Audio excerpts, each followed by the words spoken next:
اعوذ باللہ من الشیطان الرجیم بسم اللہ الرحمن الرحیم۔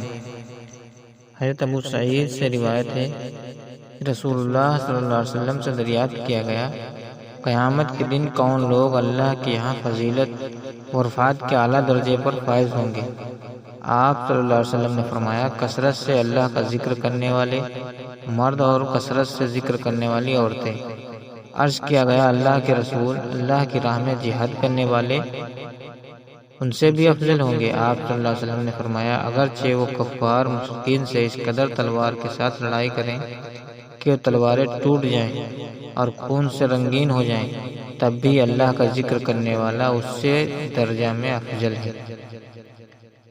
حضرت ابن عباس رضی اللہ تعالیٰ عنہ بیان کرتے ہیں کہ رسول اللہ صلی اللہ علیہ وسلم نے فرمایا، شیطان ابن آدم کے دل میں چمٹا رہتا ہے، جب وہ اللہ کا ذکر کرتا ہے تو پیچھے ہٹ جاتا ہے، اور جب وہ غافل ہوتا ہے تو وہ وسوسے ڈالتا ہے۔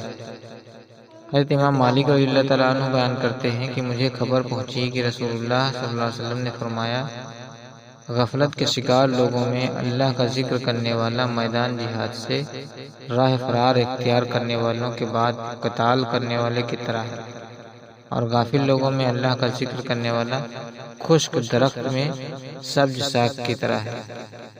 اور ایک دوسری روایت میں ہے، اس کی مثال ایسے ہے جیسے خشک درختوں میں ایک سرسبز درخت ہو، اور غافلین میں اللہ کا ذکر کرنے والا تاریک کمرے میں چراغ کی طرح ہے۔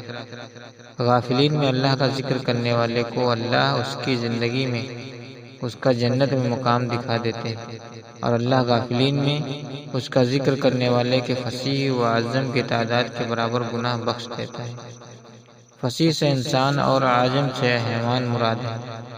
حضرت معاذ بن جبل بیان کرتے ہیں کہ ابن آدم کے تمام اعمال میں سے عذاب الہی سے اسے سب سے زیادہ نجات دلانے والا عمل ہے اللہ کا ذکر۔